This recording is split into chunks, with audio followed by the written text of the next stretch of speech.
Hello बच्चों, good morning. तो जैसा आपको मालूम है 11th क्लास की मैथमेटिक्स में मैंने आपको चैप्टर स्टार्ट किया था सीक्वेंस एंड सीरीज का, अनुक्रम एवं श्रेणियाँ। तो मैंने बतलाया था अनुक्रम क्या होता है, अनुक्रम की डेफिनेशन मैंने परिभाषा आपको बतलाई थी। उसके बाद आपको बतलाया था अनुक्रम के 3 पार्ट, समांतर श्रेणी अर्थमेटिकल प्रोग्रेशन, गुणोत्तर श्रेणी ज्योमेट्रिकल प्रोग्रेशन एंड हरात्मक श्रेणी हार्मोनिकल प्रोग्रेशन। तो मैंने पहली प्रोग्रेशन मैंने समांतर श्रेणी ली थी कि समांतर श्रेणी क्या होती है, इसकी प्रॉपर्टीज क्या होती हैं, इसकी विशेषता और विशेषता क्या होती है, टीएन निकालने का फॉर्मूला क्या होता है, एसएन निकालने का फॉर्मूला क्या होता है। और फिर मैंने आपको कुछ क्वेश्चंस भी इसके बारे में करवाए थे। अब इसी समांतर श्रेणी के अंदर कुछ और चीज़ें आती हैं। तो सबसे पहले आता है समांतर माध्यम। समांतर माध्यम जिसको कहते हैं अर्थमेटिकल मीन। अर्थमेटिकल मीन के समांतर माध्य क्या होता है। तो देखा बच्चों, A capital A and B are in A P, मतलब 3 नंबर आपको दे रहा है, 3 संख्या 3 राशियाँ ए कैपिटल ए एंड बी। ये तीनों राशि क्या हैं, समांतर श्रेणी में हैं। आर इन ए पी माने समांतर श्रेणी में हैं। तो जब समांतर श्रेणी में है तो क्या होगा आप जान तो, चूंकि डी इक्वल टू होता है T2 माइनस T1 या डी इक्वल टू होता है T3 माइनस T2। जान तो भूल वाले डी माइनस सार्वंतर कॉमन डिफरेंस, ये होता है आगामी पद माइनस पूर्वगामी पद, next term minus last term. तो T2 माइनस T1 अर्थात सेकंड पद में से फर्स्ट पद को लेस कर दो, घटा दो। या D equal to T3 minus T2, तीसरे पद में से उसके जस्ट पहले का T2 इसको क्या कर दो, माइनस कर दो। तो या तो ऐसे निकाल लो डी या डी ऐसे निकाल लो। दोनों स्थितियों में डी क्या आएगा, समान आएगा, क्योंकि समांतर श्रेणी की विशेषता ही होती है कि किन्हीं भी 2 क्रमागत पदों का अंतर हमेशा क्या रहता है, समान रहता है। तो इसी कंसेप्ट से, इसी नियम के आधार पर अपन कह सकते हैं capital A minus small A equal to capital B minus small A, B minus capital A. वापस सुनो, capital A minus A equal to B minus capital A. कौन सा ऐसे कैसे कर दिया, इन दोनों का डिफरेंस निकालोगे आप, क्या आएगा, स्मॉल डी आएगा नहीं आएगा, T2 माइनस T1। और इन दोनों का डिफरेंस निकालोगे T3 माइनस T2, तब भी क्या आएगा बच्चों, डी आएगा, आएगा नहीं आएगा डी। और हम जानते समांतर श्रेणी में डी चाहे इससे निकालो चाहे डी इससे निकालो, दोनों कंडीशन में डी क्या आएगा, बिल्कुल इक्वल आता है। तो A minus A equal to B minus A आपकी समझ में आया कि नहीं आया, अच्छी तरह सोच लीजिए। T2 माइनस T1 या T3 माइनस T2, यहाँ से भी स्मॉल डी, यहाँ से भी स्मॉल डी, और स्मॉल डी क्या होगा, इक्वल। तो ये चीज़ क्या होगी, दोनों इक्वल हो गई। ओके, कैपिटल ए को मैं इधर लेके आता हूँ, A plus A equal to A plus B हो गया। ए प्लस ए, इस वाले ए को मैं इधर लेके आया ट्रांसफॉर्मेशन करके, प्लस का ए हो गया। बी ऑलरेडी आई है, ए का मैंने ट्रांसफॉर्मेशन कर दिया, प्लस का ए हो गया। तो कुल क्या होता है 2a equal to A plus B. तो बच्चों ए की वैल्यू क्या आती है, a प्लस बी अपॉन 2 आती है। इसको कहते हैं क्या, अर्थमेटिकल मीन। दो राशियों के मध्य में एक arithmetical mean, A and B are 2 numbers lie in A P. A और बी 2 राशियां हैं जो समांतर श्रेणी में मौजूद हैं।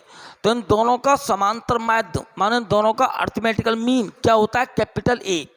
और कैपिटल ए की वैल्यू क्या आती है, ए प्लस बी अपॉन 2। तो कोई कहे कि 2 राशि ए और बी, इनका समांतर माध्य ज्ञात करो, तो ए प्लस बी अपॉन 2। जैसे मैंने कह दिया 6 एंड 12 का समा माने अर्थमेटिकल मीन। समा मीन्स क्या होता है, अर्थमेटिकल मीन। तो 6 और 12 का समांतर माध्य माने अर्थमेटिकल मीन ज्ञात करो, तो आप लिख दोगे arithmetical mean equal to A बराबर 6 प्लस 12 अपॉन 2। अरे बच्चों, A equal to A plus B upon 2 होता है कि नहीं होता है। तो ए की वैल्यू 6, बी की वैल्यू 12, तो 6 प्लस 12 अपॉन 2, तो बच्चों क्या आ गया, ये 9 आ गया। तो 12 और 6 18, 18/2 करोगे क्या आएगा, 9। तो 6 और 12 इन दोनों का अर्थमेटिकल मीन कौन आता है, 9 हमको प्राप्त हो जाता है। समझ में आ गया। अब आगे देखते हैं, A small B and C are in A P. A B C 3 राशियां हैं जो समांतर श्रेणी माने ए पी के अंदर लाई करती हैं, मौजूद हैं। तो वो चीज हो गई B equal to A plus C upon 2 हो जाएगा। क्यों हो जाएगा, इनको देख लो आप, ए सी ए बी। अब क्या हो गया, ए की जगह ए आ गया, कैपिटल ए की जगह बी आ गया, एंड स्मॉल बी की जगह क्या आ गया, स्मॉल सी। और कैपिटल ए बराबर क्या था, ए प्लस बी बटे 2, अर्थात मध्य का पद बराबर first plus last upon 2। Middle term equal to first term plus last term upon 2। तो 3 राशियां ए बी सी ससरे में हैं, तो इसकी शर्त क्या होती है, 3 numbers A B C are in A P, then the condition will be followed is B equal to A plus C upon 2। ये कंडीशन क्या होती है, फॉलो होती है।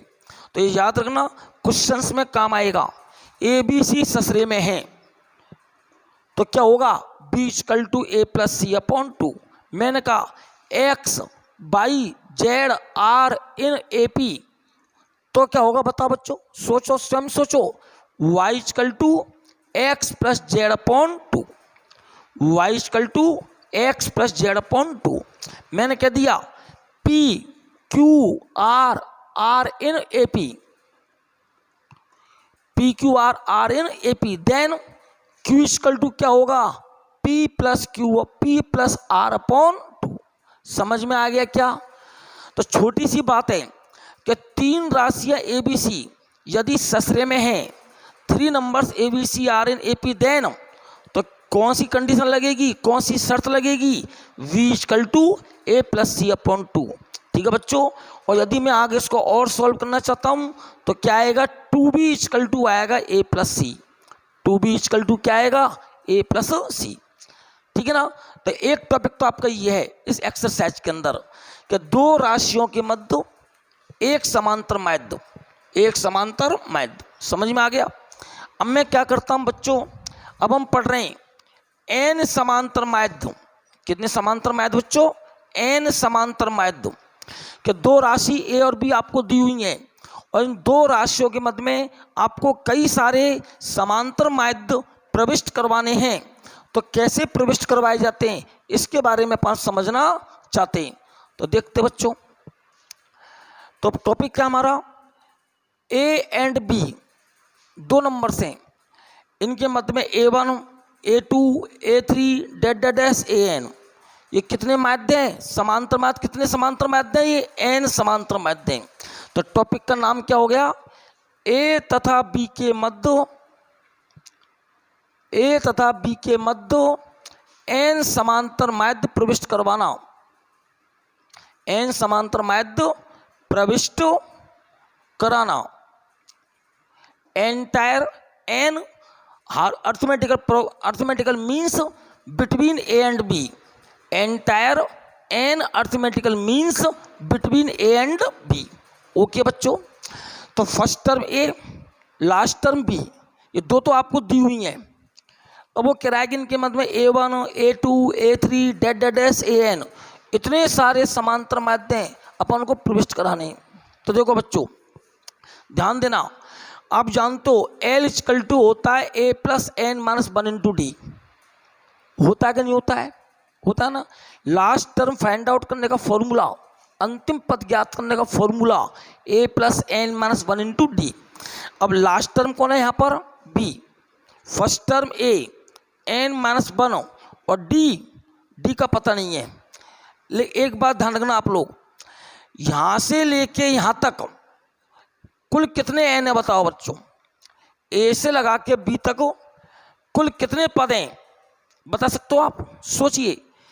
n तो हमारे समांतर माध्य हो गए, तो n पद तो हमारे यही हो गए, और एक पद ये रहा, एक पद ये रहा।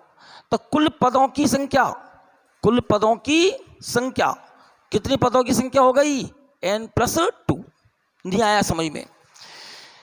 A और B 2 तो ये रही है ना, 2, और A1 A2 A3 dash AN ये कितने है गए, एन ये हो गए, हो गए नहीं हो गए एन, तो एन तो ये और 2 ये, कुल मिला के कितने पद हैं, एन प्लस 2। तो इस फॉर्मूले में जब मैं एन की वैल्यू पुट करूंगा तो एन की जगह रखा जाएगा एन प्लस 2 और माइनस का 1 इंटू डी। ये स्टेप समझ में आया कि नहीं आया कि एन की जगह पर एन प्लस 2 पुट किया, कारण कि अब की बार पदों की संख्या कितनी है, एन प्लस 2 है। ओके बच्चों, इम्प्लाइज दैट बी माइनस ए को इधर ले आइए, ए को मैं इधर ले आया, equal to N plus 1 into D, 2 plus का 1 माइनस का, तो क्या बचेगा एन प्लस 1। क्लियर। तो डी इक्वल टू क्या हो गया, B minus A upon N plus 1।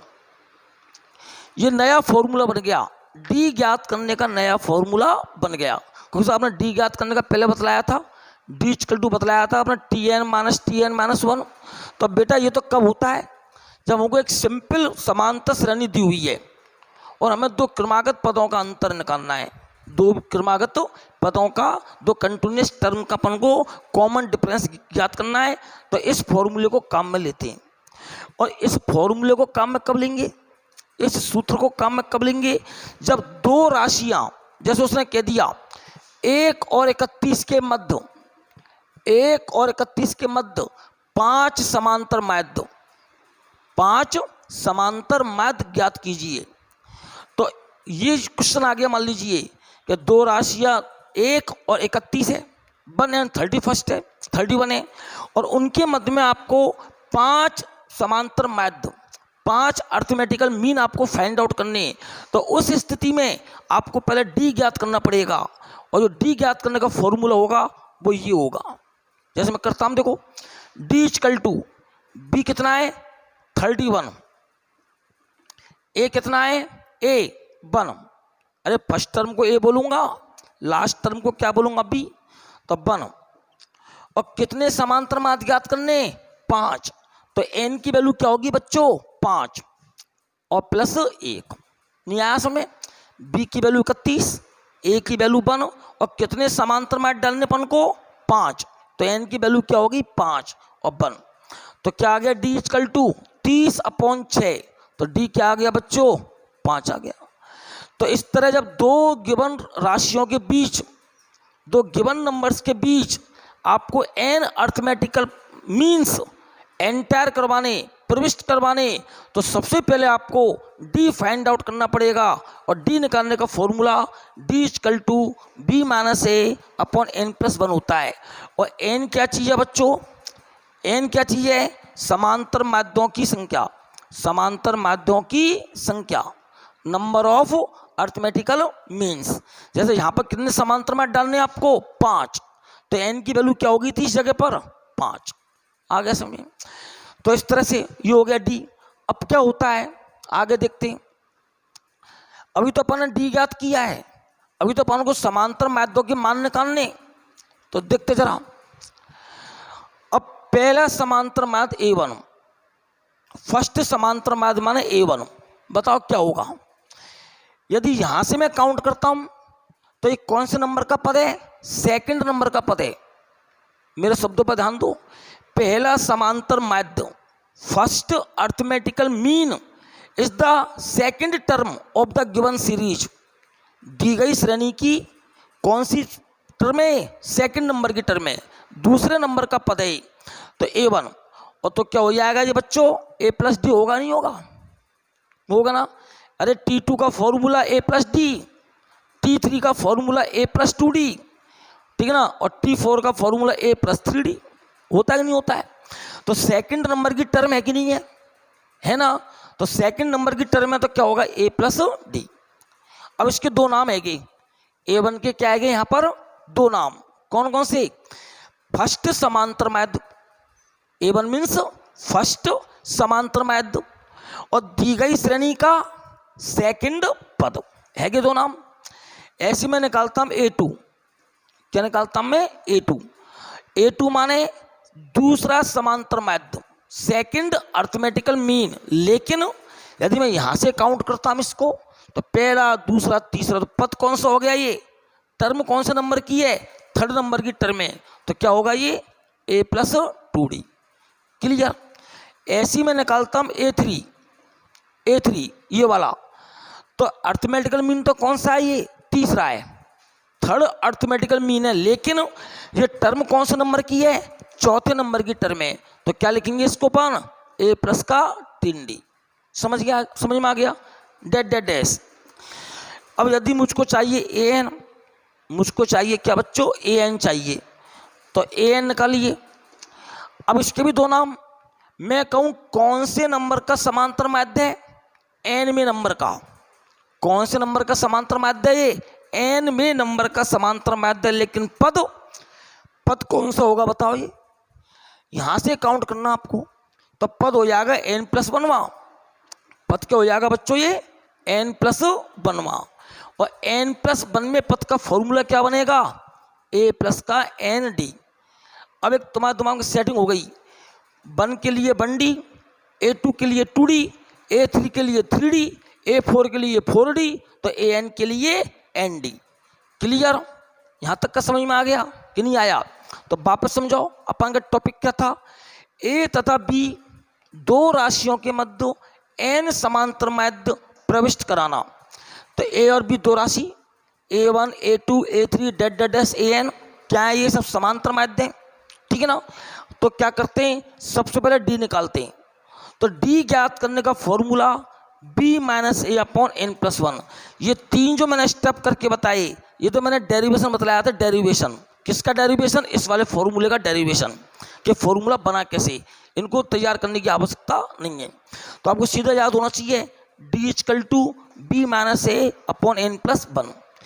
B माने अंतिम पद, A माने फर्स्ट पद, N माने माध्यों की संख्या, ठीक है ना। इससे हमारा D निकल के आ जाएगा, आ गया D। अब आपको A1 चाहिए, तो A1 निकालने का फॉर्मूला A+D, A2 निकालने का फॉर्मूला A+2D, A3 निकालने का फॉर्मूला A+3D, तो AN निकालने का फॉर्मूला A+ND। क्लियर, समझ में आ गया। इस तरह में वैल्यू पुट करते जाएंगे और सारे माध्य निकल के आ जाएंगे।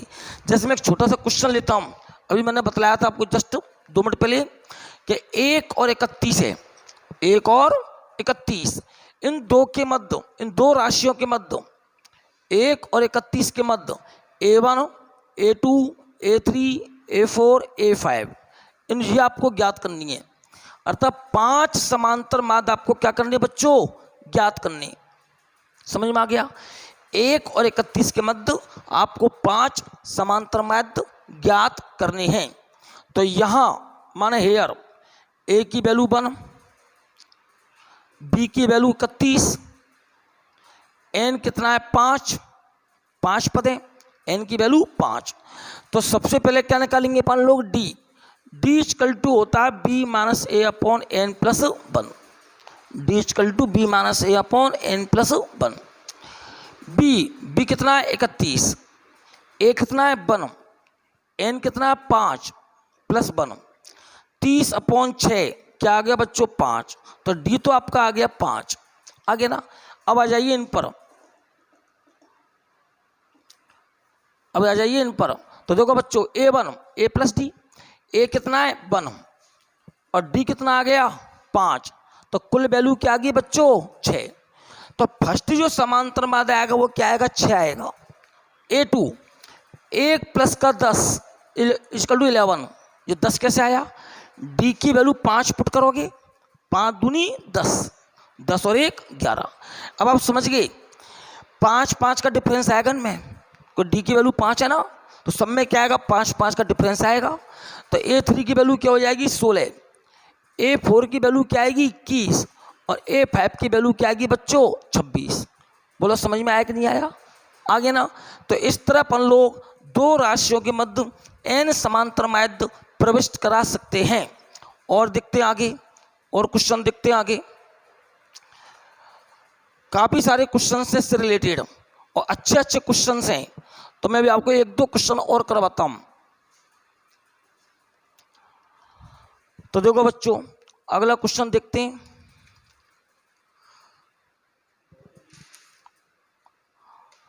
हाँ जी,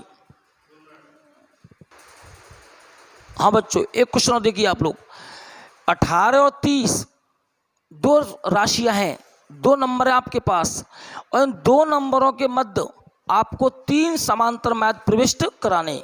AM माने अर्थमेटिकल मीन, समांतर माध्य। तो देखो बेटो, देखो बच्चों, 18 A1 A2 A3 और कितना 30, समझ गए होंगे आप लोग कि नहीं समझे।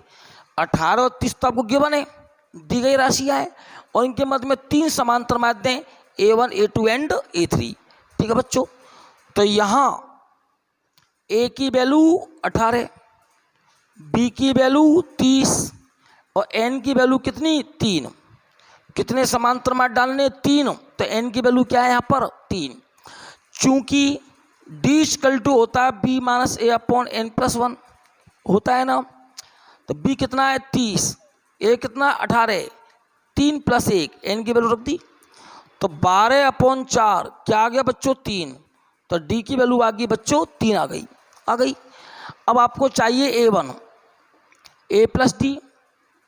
A कितना है, A आपका 18 और D कितना आया D आया 3, तो कितना हो गया बच्चों 21 हुआ कि नहीं हुआ। आपको निकालना है A2, A प्लस 2D, तो A की वैल्यू 18 और D कितना 3, 3 दूनी के 6, कितना हो गया बच्चों 24। और आपको निकालना है A3, A प्लस का 3D, तो A कितना 18 और D की वैल्यू क्या 3, 3 तिया के 9, तो क्या आ गया बेटाओ 27। इस तरह अपन ने 18 व 30 के मध्य क्या कर लिए, 3 समांतर माध्य, 3 अर्थमेटिकल मीन्स 21, 24 एंड 27 अपन ने प्राप्त कर लिए। अब इस तरह से मैंने आज आपका टॉपिक पूरा कर दिया। कल इसके बारे में और थोड़ा अच्छे टाइप के क्वेश्चन करवाएंगे आपको। Rest for tomorrow. धन्यवाद।